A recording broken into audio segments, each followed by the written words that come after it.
Hello, everyone, and welcome to the very last talk in our final Glowcore talk series, Conversations on Quran Translations. And we are very happy to have Nora Eggen with us, who is Associate Professor at the Faculty of Theology at the University of Oslo in Norway.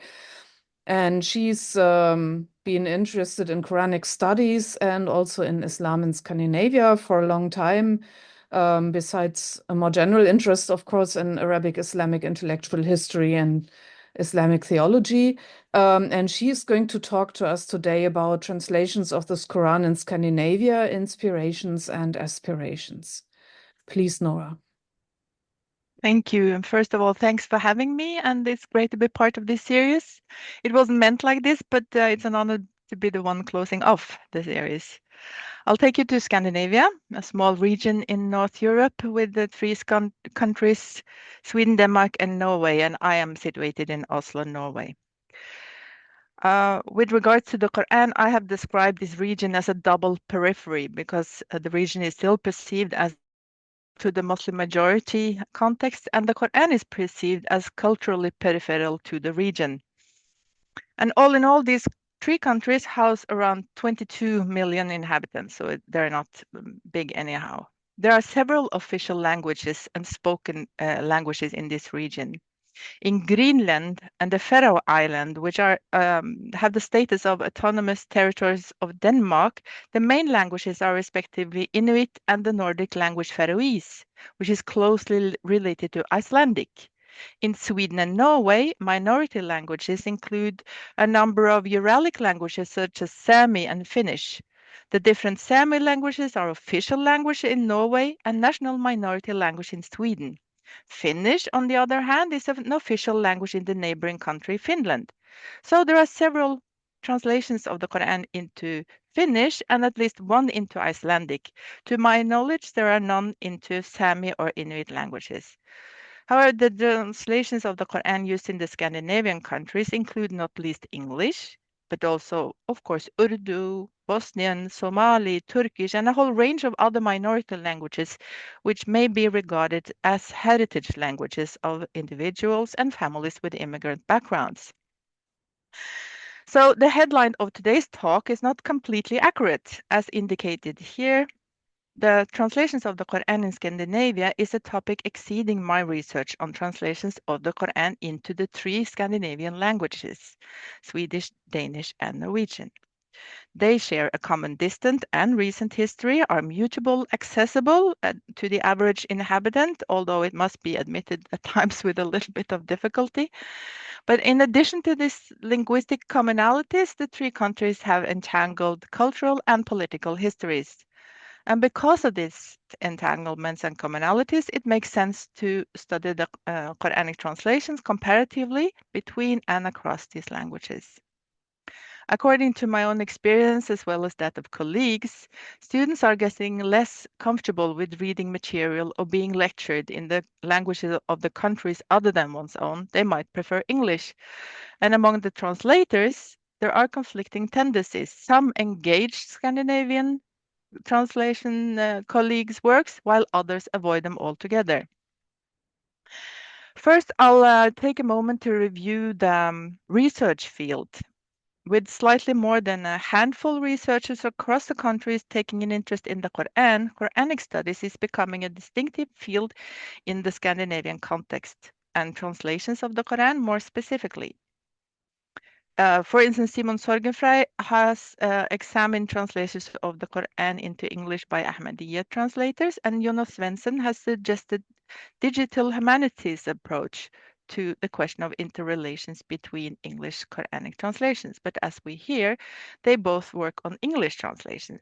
On Scandinavian translations, Christopher Toll, Stig Rasmussen, and Jan Jerpe have written accounts from the perspective of intellectual history up to about a decade ago. And in 2018, a group of Scandinavian scholars took an initiative to investigate the possibilities for creating a databasis for comparative studies on the translations. That project fell through, partly because of copyright issues and partly because of funding. And by way of case studies, we have, for instance, Larsen have written on the translation of Ridde, and Oddbjørn Leirvik discussed different and developing approaches to the translation of the much discussed word Dorabe in 434. And in a larger case study, Serena Baldari defended in 2022 her PhD thesis comparing Scandinavian and Italian translations of the Quran from an interreligious studies perspective. So my own interest in translation goes back, of course, but it was sparked to go into this as a separate topic in research, where that interest was sparked a decade ago, inspired by the field of descriptive translation studies, as formulated by Gideon Churi and others.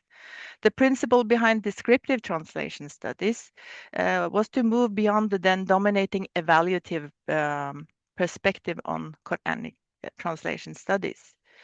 This perspective is both valid and useful for some purposes, but the descriptive program rather encouraged cultivating an empirical and interdisciplinary approach focusing on the target texts with their linguistic makeups and in their historical context. In addition to relying on the translator's biography or the paratextual apparatus, it became important to identify semantic, syntactic, and pragmatic translation strategies in the target text. I started out with an in-depth study of the understanding of the concept of Islam in a selection of translations. By cross-examining the words Islam, Aslama, Muslim within the individual translations, I found out that the conceptualizations produced either was what I termed universalized, that is inclusive and cross-historical, reaching back to the pre-Muhammadan prophetic times, or more particularized conceptualizations, that is the historically institutionalized faith and practice instituted by the Prophet Muhammad, which is commonly what is referred to by the technical terms Islam and Muslim in the Scandinavian languages. I found this to be a rewarding avenue, and in smaller studies, I have investigated concepts such as Shara Sharia, Raqaba Abd Ma Malakat Aymanukum, Dhakar and Untha, or Ummah, how they have been translated and then interpreted in the Scandinavian context. The word Sharia, for instance, is commonplace as a loan in all the languages, but in Quranic translation, it has not been reproduced as a loan, but by the semantic context, such as way or law. In other studies, I have a slightly more historical focus, examining in detail individual translators and their translations in their historical contexts. And one example is the most recent publication on the Danish translator Abdesalam Madsen, and the inspirations, aspirations, and function of his translations in the Scandinavian context. Thus, I combine perspectives from historical studies and close textual reading of the target text, and it allows me to combine these different research interests, namely Quranic interpretation and perceptions and understandings of the Qur'an, as well as of Islam in Scandinavia and particularly in Norway. I think one should be quite cautious to conclude broadly on quite limited empirical material.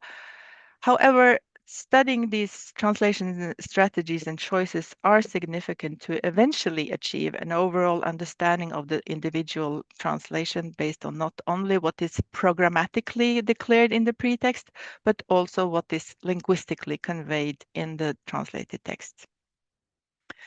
Over the years, I have worked a lot on mapping the field and gathering translated texts, as well as gathering material on the translations and translators and the reception and use. I published in 2019 a comprehensive overview over the published complete and partial translation in Swedish, Danish, and Norwegian. But I have also discovered earlier translations not previously found, and new translation, not least new translations, have been published since. Thus, the mapping is a work in progress. And accessing the material can also be a challenge, of course, because in addition to the published partial and complete translation, I'm also interested in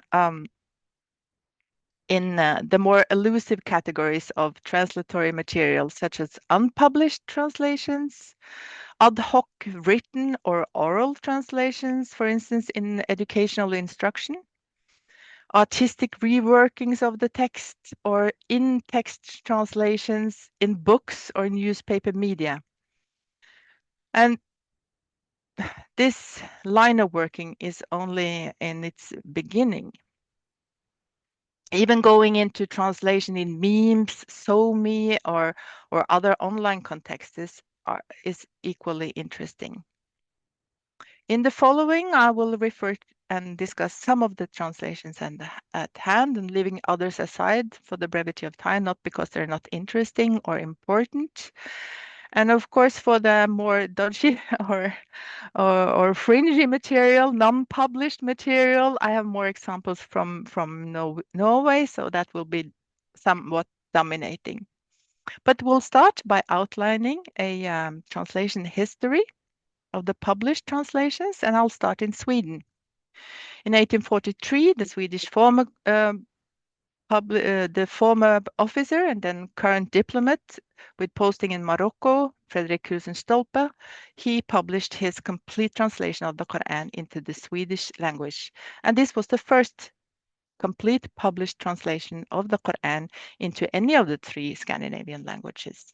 He was born in 1801 in a Swedish upper-class family of government officials, and after a few adventures, he took up diplomatic work, stationed in more than 30 years in several North African countries. He learned the Arabic language and studied the local culture and religion, and during his posting to Tanger, Morocco, he translated the whole Qur'an into Swedish. He referred to the scholarly works of Ludovico Maracci, George Sale, and Claude Savary. Earlier work on the Qur'an in Scandinavia had been an academic endeavor, reading Quranic Arabic at the universities of Uppsala, Lund, and Copenhagen as part of their language training as students of theology.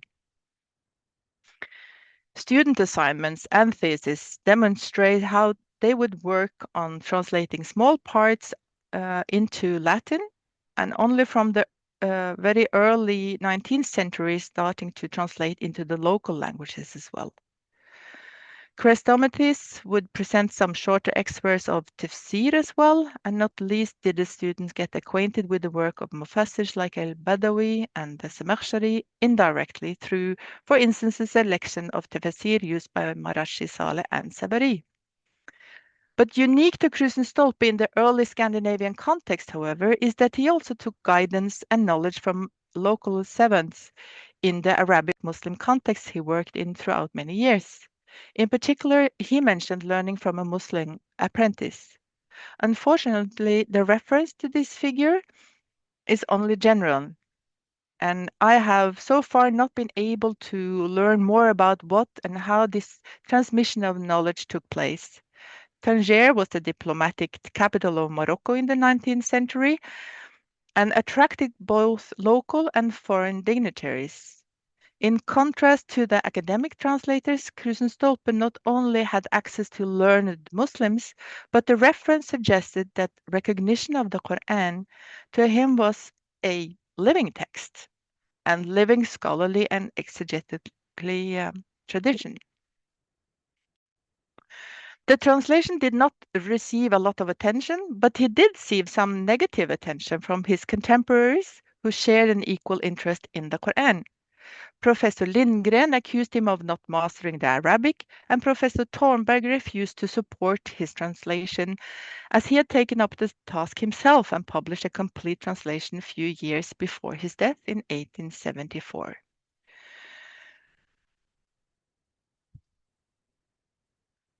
As far as I can tell, the last translation to be published in any of the Scandinavian languages is the 2023 edition of the Swedish Den Edla Qur'an, the Noble Qur'an.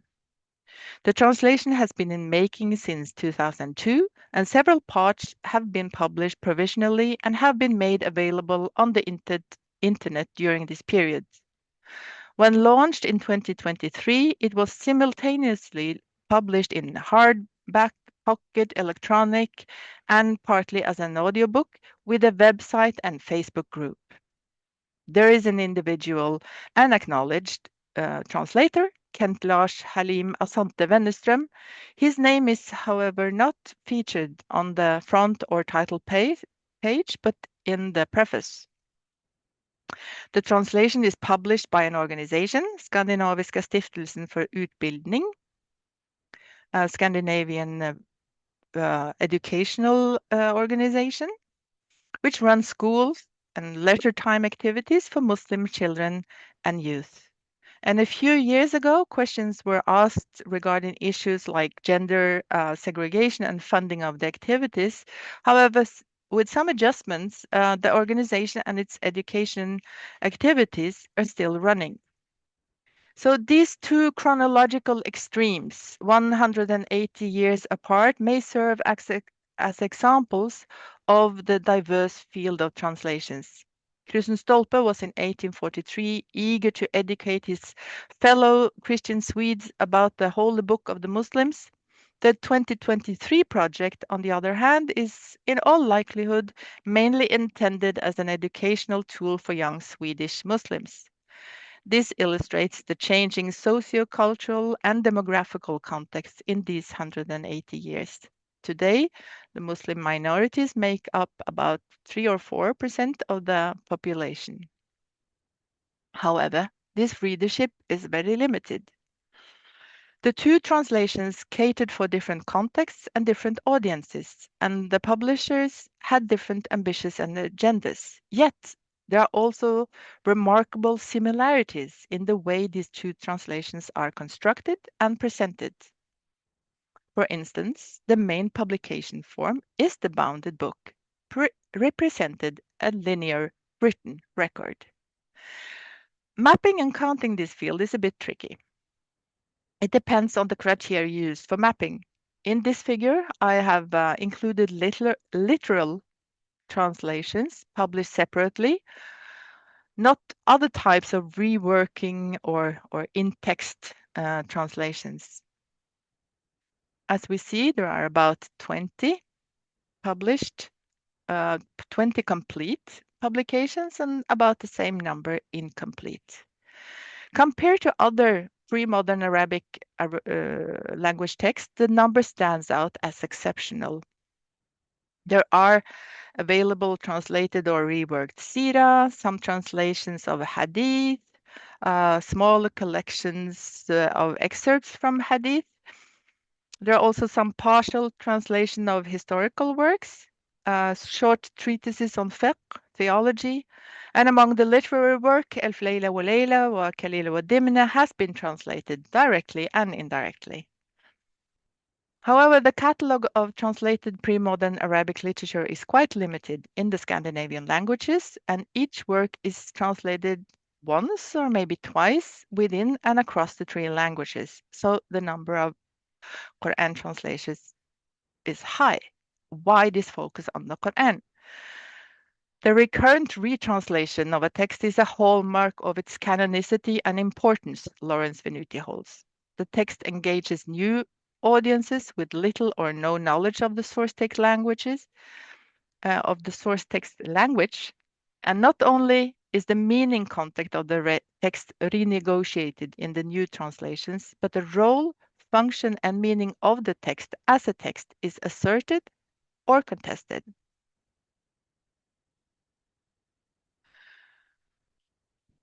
I've already indicated how translations of the Qur'an was a field of contested authority among academics in Sweden. With the publication of his translation in 1917, Carl Wilhelm Zettersten, the famous philologist, asserted his position as an interpreter of the Arabic text. His aim was to make the text available for the public, and the language in his new translation was not only linguistically updated, more fluid and simpler, he also discarded discursive interpretation or explanatory comments.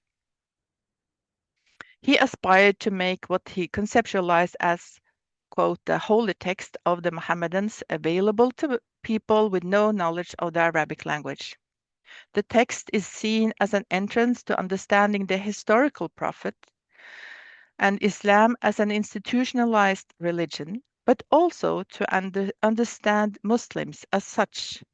But in his time, Muslims were by and large strangers to the Swedish context. This historical approach to the text coincided with a turn in academic Oriental studies away from a philological and theological interest to a more generic interest in the languages and cultures of the Middle East. As an answer to the question, what is the Qur'an? Settersten would respond, a historical text, religiously and culturally important to Muslims. Many translators would respond in a similar way. However, the implication of the notion historical text and how this should be manifested in the translated target text would vary. One method taken up by some of the Scandinavian translators was to follow the perceived chronology of the text coming into being.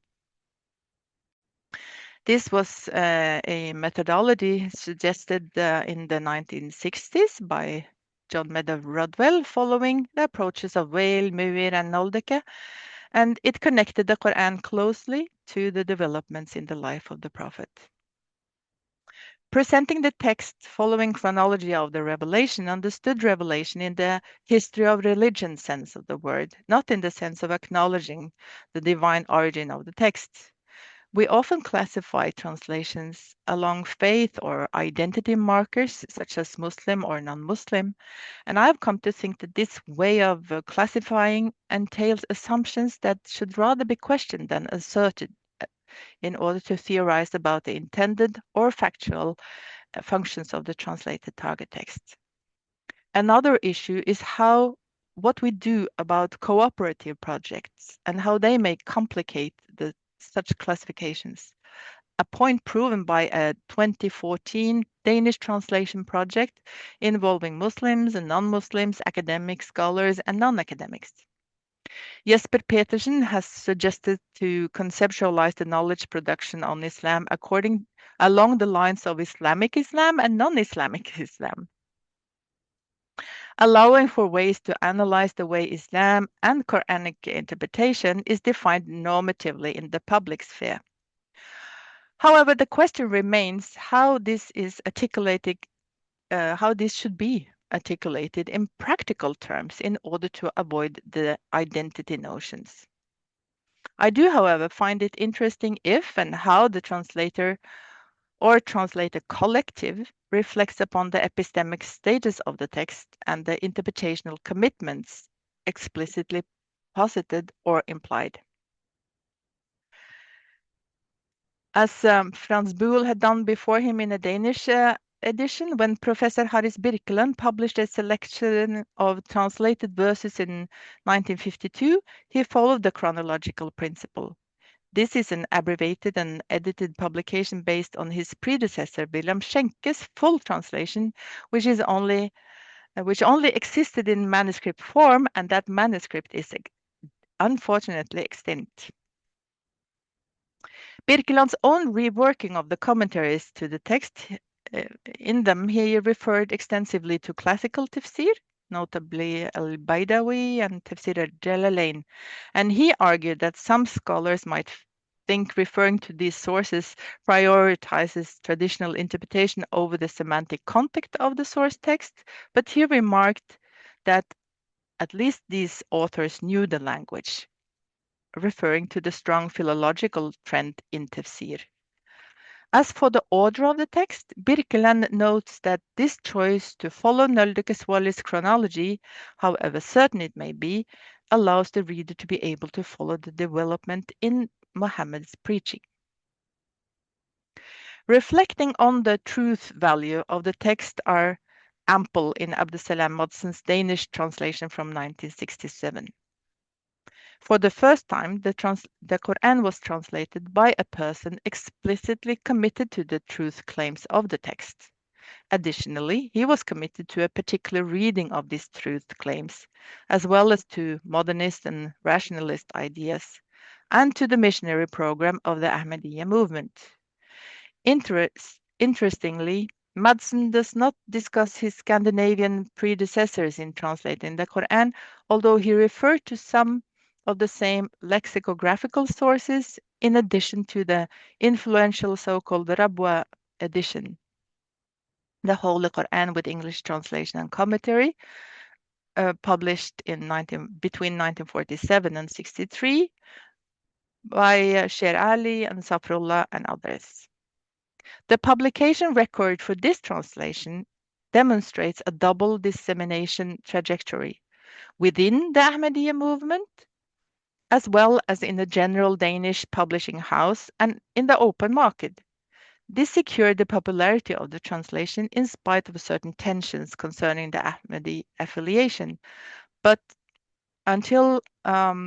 also beyond a series of new translations being published starting from Ellen Wolf in 2006. In Norway, it took until 1918 for a complete translation of the Qur'an to appear. In a television interview from 1982, Einar Berg spoke about the motivation behind the translation and the translation process. So this is a rare example where we have some documentation on the process as seen by the translator himself. On the table in front of him, if you can see in the picture, is placed Settersten and Madsen's translations, which suggests that he engaged these translations as part of his own process. The Muslim population in Norway was about this time in 1980, around more 10,000 immigrant workers and their families. And Berg's intended audience was the Norwegian society at large. He published within a renowned publishing house, and he wrote that one of his motivations was to bring different people in dialogue with each other and to further respect and understanding of those who seek the road to God's kingdom under the banner of Islam, as he wrote. Different ways of reflecting upon the Qur'an as an historical text is found in two translations published few years apart in Swedish and Danish. Both Knut Mohammed Bernström and Ellen Wolf pointed to the importance of understanding the Qur'an in its historical origin. Bernström had been a diplomat in Morocco and had studied Arabic there. Pursuing a vision of authenticity as well as progress, he endorsed the Quranic truth claims and emphasized the need to make the Quranic message available for knowledge development and identity formation of Muslims in Sweden. Thus, his translation is explanatory with the extensive inscribed and discursive interpretation in footnotes, the latter building on Muhammad Asad's notes and referring to classical tafsir. Bernström chose to convey semantic coherence and intertextual semantic networks in the text over the polyvalent semantics of the Arabic lexicon. And this is an ambition he shared with Ellen Wolf, who published her translation of the Qur'an in 2006. Similarly to him, she sought to minimize the use of Arabic loans and technical terms. However, the purpose and function of their similar translation strategy is opposite. Wolf aimed at letting the text speak for itself and to be read as a coherent literary text without interpolations and explications in order to convey something of the historical distance, but also authenticity. Thus, a similar notion about the historicity of the text results in different translation strategies when paired with other concerns. So far, I have spoken of some of the published and complete translations. Unpublished material is, of course, notoriously difficult to find, identify, and analyze, but there are some samples available for examination. One example is a few notebooks dated 1900, filled with the Norwegian translation, based on Ludwig Ullmann's German translation from 1840. The translator was Halfdan Lund, and he gave the notebooks to a Carl Johan Toftner, and they were both young men at the time, neither of them students, laborers, and union men. A few decades later, an engaged farmer likewise worked on a complete translation of the Qur'an into New Norwegian, Nynorsk, with the help of Zettersten's Swedish and Rodwell's English translations. Like the other two, Einar Seim did not seek to publish his translation, but made it clear that this was something he did for his own intellectual interest and inspiration. What can projects like these tell us about translatorial engagement with the Quran? For one thing, these findings bear witness that there has been an interest, however little, for the Quran as a text in the Scandinavian context, not only among academics or for the purpose of cultural exchange or among the believers. As far as translation history goes, I'm not sure what to make of such a material, and I would love it if somebody had a comment on this in the Q&A after.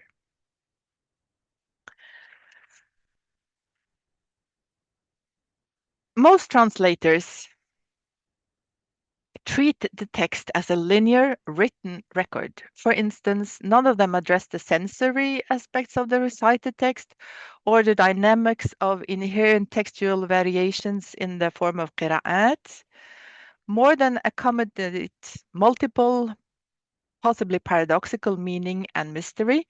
The translators tend to reproduce rationalized and argued textual content. And Johanna Pink has suggested that the Qur'an translations in the early 19th missionary movements reflect an idea of religion as, quote, a doctrine drawn from its fundamental scripture with a focus on ethical norms of behavior. Pink here identifies this with a Protestant understanding of religion.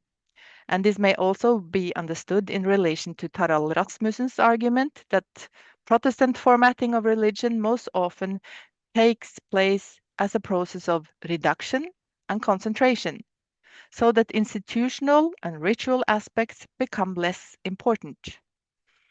One could say that translating and retranslating the Quranic text in general expresses such an impulse, the impulse to make the text accessible, transparent, understandable. Is the text thereby reduced? One might ask if the ideal of individual reading and reflecting upon normative and authoritative text in a language and a form that is intelligible and approachable to the target text reader as a modern human being with non-reading skills in Arabic, it transforms the ritual practice and the spiritual experience. One way or one example of how it is possible to, with methods to either preserve ambiguity or disambiguate the text, also in a written linear script, is by attempting to explain or keeping the huruf al-muqatta as they are. So here we see a couple of different examples. One is just referring to letters, the other to the name of the letters in Arabic, and the third is giving an explanation or a translation of the letters. On the other side, one could ask if it is even possible to recreate or manifest the sensory or emotive aspects of the text in a translated target text. And there have at least been made attempts of this. In recent years, several illustrated translations, or rather retellings of some of the Quranic narratives have been published. Both examples I here will show are explicitly meant for children, but their outlook is obviously quite different. The Danish writer and journalist Kåre Bluitgen has written a number of books on the Qur'an and on the Prophet Muhammad. In 2009, he published a translation based on a number of other translations, structuring the text chronologically. In a previous project, he tried to find an illustrated for a children's book, an initiative which indirectly led to what has been known as the Danish cartoon crisis in 2005 to 6. This time around, in 2020, the published children's book did not stir much controversy. Here, the author highlights the conflicts and challenges that he finds in the text, and although some reviewers praised the illustrations, some also questioned their appeal to children in general, let alone the Muslim children that he also aimed the book at. But some kind of emotion is stirred, at least. Of a very different kind is another book for children published by the organization Urtehagen in Oslo. This is an organization working with daycare and leisure time activities for children, and in particular frequented by Muslim children. Although most of the illustrations are timeless and without human beings, the story about Abraham and Ismail circulating the Kaaba is illustrated with a drawing, reminding of the modern day Kaaba and hinting at the modern day Eid al-Adha or Tawaf in Hajj. In this way, history is drawn closer to the present, while the sensory of shapes and colors are activated. Speaking to the senses is also the Quranic mode of reciting. Challenging the view of the Qur'an as primarily a written record, in 2015, Amer Majid published an audiobook translation. It was accompanied by an ebook, but the publisher made explicit the claim that making the audio version was the motivational force behind this translation. In this, it differs from previous audiobooks created on the basis of already published written translations. The recital was performed by a well-known Danish rapper and musician in an award-winning hip-hop group. The ambition was for the listener to get a sense of the experience and the feeling of the voice addressing him. This translator positions this translation as a response not only to the call for an easily understood Danish, but also a response to the contemporary audio-visual culture and media situation. And he relates this to the historical situation of the revelation, an oral culture. Hence, there is a different kind of enacting the historicity of the text here. Another way of enacting the text is highlighting both the narrative mode of the text and the sensory and emotive aspects of listening to a text that was tried out in the theatrical performance Children of Abraham. The author, Svein Tinberg, who is also the actor, based his monologue on existing translations of the Bible as well as the Qur'an, and he retold and contextualized the stories surrounding the prophet Ibrahim in their scriptural, historical, and contemporary context. The theatrical performance has been immensely popular in Norway, and it has run some 350 times within a decade since 2011, which is a lot for a small country like Norway, and with a few extra runs recently. Finally, a more radical approach is to call into question what James Watts have pointed out as a preference for the semantic function of scripture. Translation may be described as splitting the linguistic sign in order to join the meaning content with a new linguistic form.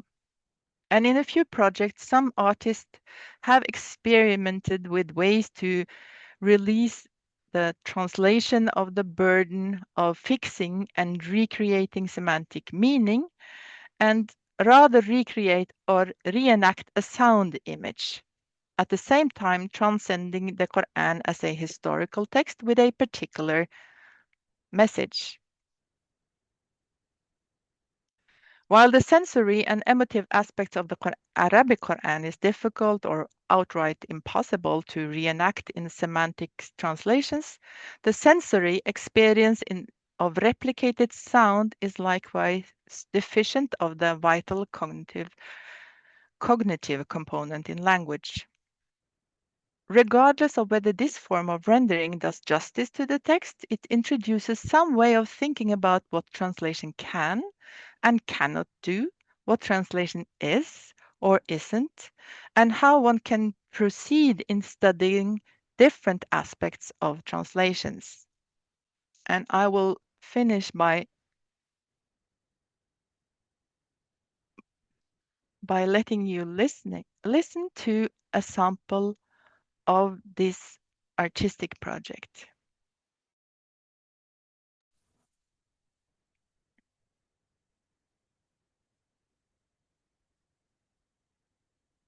So the artist listens to a Quranic reading in Arabic and then reproduces the sound in a sort of humming.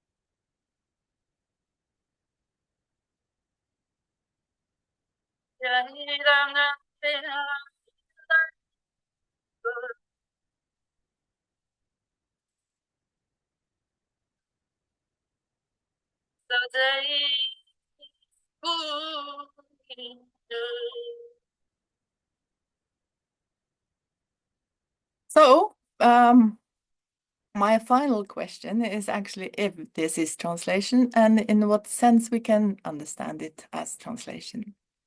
And with this, I thank you for listening.